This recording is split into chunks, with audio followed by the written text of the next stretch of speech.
Citar es una de las habilidades más importantes que ustedes van a desarrollar durante su vida académica, durante su vida universitaria. En principio pensamos que citar es saber manejar el manual, poder agarrar este manual de APA, de MLA, de Chicago, de sea cual sea el sistema que cada quien utilice en su disciplina y al final poder hacer una lista de referencias. Sin embargo, las habilidades de citación lo que al final van a dar cuenta es de esa capacidad que ustedes tienen de identificar una fuente confiable, académica, una fuente propia de un profesional de la disciplina de ustedes, de seleccionar la información clave de esa fuente y luego de ponerla en diálogo con sus propias ideas.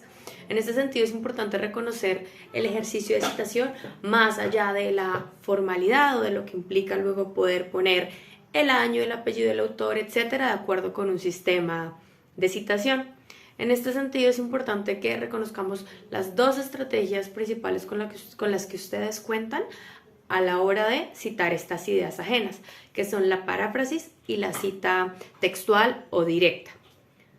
Valeria, ¿cómo cito? ¿Cuándo cito? Ustedes van a encontrar aquí en el módulo de Canvas unos recursos que les van a dar al detalle un poco más información sobre cómo hacerlo, pero acá es importante que tengan en cuenta los siguientes elementos. Primero, citamos, como les decía en principio, para dar cuenta del diálogo de las ideas propias con las de otros. Ningún conocimiento hoy en día está partiendo de cero. En ninguna área, ni en la arquitectura, ni en el diseño, ni en la ingeniería, nadie está proponiendo un concepto totalmente nuevo, sino cualquier idea que se propone está basada en lo que ya han dicho otras personas, otras autoridades de nuestra disciplina. Por eso, esta es una de las razones en las que es importante decir, bueno, ¿cuáles son las personas que están hablando del tema que a mí me interesan, que han dicho, y cómo les pongo a dialogar con lo que yo quiero decir? En los textos que ustedes están escribiendo ahorita en el curso y en los que van a escribir o seguramente ya están en este momento planeando tal vez en otras disciplinas, sus profesores o profesoras tampoco esperan que ustedes solamente corten y peguen esas ideas de esos otros autores o autoras en sus textos uno tras otros. Y por eso es acá que les hablo del diálogo.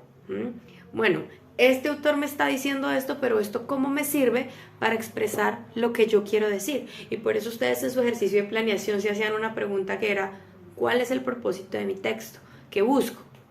Si yo voy a hablar de la desnutrición en los países latinoamericanos, bueno, ¿qué quiero decir? Quiero mostrar en qué consiste la desnutrición y cuáles son las características en estos países, o quiero decir cómo ha evolucionado a través de los años, etc. Y dependiendo de este objetivo, yo selecciono esas fuentes que luego voy a citar en mi texto.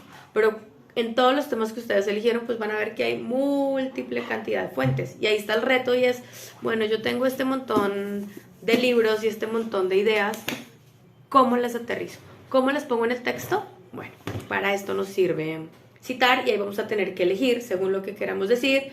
Bueno, yo para hablar de este término, esto no me lo inventé yo, esto ya lo dijo X autor, lo voy a incluir en mi texto. ¿Cómo lo puedo hacer? Y ahí vienen estas dos formas de citación que les mencionaba hace un rato, que son la citación directa o textual y la paráfrasis. La cita directa, que ya lo van a ver de nuevo con atención en el material que les menciono, yo tomo las palabras de ese autor o autora tal cual, de verdad, las copio, las recorto y las pego en mi texto. ¿Qué pasa? Que yo le voy a poner unas marcas textuales que son las comillas para indicar, ojo, lectora, esto no es mío, esto es de otra persona. Y voy a utilizar un sistema de referencia para indicar, bueno, quién es la persona responsable de esta idea. La segunda forma de citar es la paráfrasis. Y en ese caso yo después de haber leído, supongamos que yo me leí este texto sobre el conflicto armado y después de leerlo, hay una idea que me importa sobre el conflicto, pero esta autora, que en este caso es María Teresa Ronderos, no me la dice en un párrafo específico, sino que yo puedo construir esa idea luego de haber leído varias páginas del texto. ¿Qué voy a tener que hacer? Pues hacer esa síntesis y ponerla con mis propias palabras. Y ahí es cuando hablamos de una paráfrasis. La idea no es original mía, la idea la propuso esa autora que yo leí, pero yo la estoy plasmando en mi texto a través de mis propias palabras.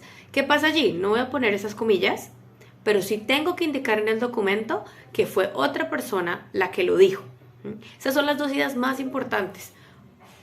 Recapitulando, si voy a poner una cita textual, copio y pego tal cual, ¿cierto? Indico a través de comillas, ustedes ya van a ver pues qué otras cosas deben hacer, pero no hago modificación a la cita, ¿de acuerdo? Si voy a hacer una paráfrasis, explico en mis propias palabras lo que el autor o la autora dijeron, pero siempre indico quién fue la persona que lo dijo, ¿de acuerdo? Esto es lo más importante. Debo hacer una reflexión antes. Para este texto que yo estoy construyendo aquí en esta parte, ¿qué será mejor? ¿Una paráfrasis o una cita directa? Van a encontrar en los recursos que puse a su disposición que hay conceptos muy técnicos y muy específicos que para evitar que el lector o la lectora caiga en error, copiarlos y pegarlos tal cual. Y hay otras ideas que yo sí puedo parafrasear para que la persona las entienda. Este es el reto que ustedes tienen. Ahora, todas las citas siempre van a tener una introducción. Ustedes deben introducir esa cita, dar un contexto. Una cita no puede ir solita en el texto. Y ahí está esto que les decía, que es el diálogo con sus ideas. Ustedes me van a mostrar por qué esa cita es importante, por qué esa cita es pertinente para lo que ustedes están diciendo. Y por lo regular, además de esa introducción, lleva un cierre. Por favor, vayan al Canvas, revisen los recursos que están ahí a su disposición. Hay un Genially, hay unas fuentes externas, revisen las que pues, ustedes consideran más pertinentes y por favor, si tienen alguna duda, háganmelo saber.